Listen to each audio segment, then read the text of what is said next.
To understand how to put sensors on deep-sea telecommunication cables for the benefits of science and society.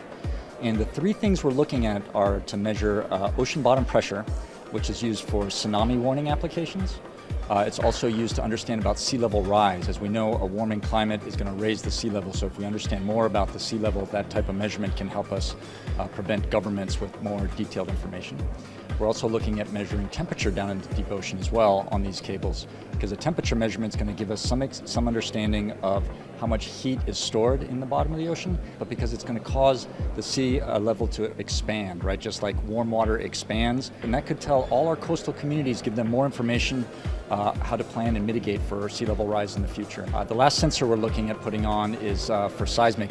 We need more sensors in the ocean. Almost all the sensors are on land. We have almost no sensors in the water, yet all the faults are under the ocean. So why not put more sensors out in the ocean so we can understand more about that? Maybe one day we can learn so much that we can actually predict earthquakes.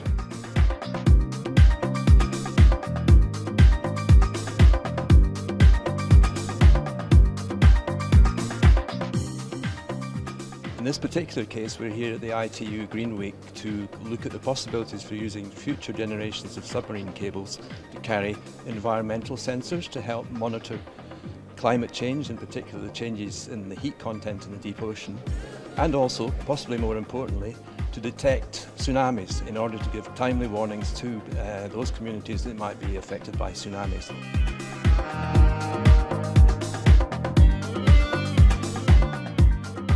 The initiative has been running for almost 3 years, and I think we now have the majority of the information about how to design the sensors, what the sensors need to look like, and how they could be incorporated. The issue now is switching to the financial activities of how to fund the first few pilot projects, how to get some sensors installed on the seabed, prove that the concept is working and will work in the long term, and then hopefully it will just become a normal part of building submarine cables to provide this for, the whole of humanity.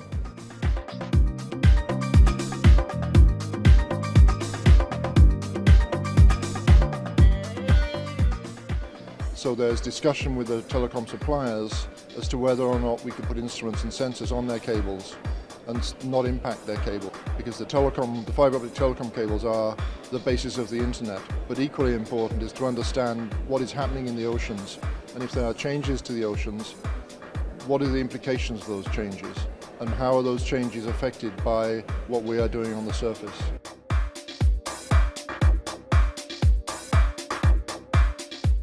And so there's a lot of cost of inaction. And so there is obviously a cost to the companies to putting in these networks, but the cost that we could get rid of by putting these in early is way more, and therefore it's so important that we get this green initiative started in the very, very near future.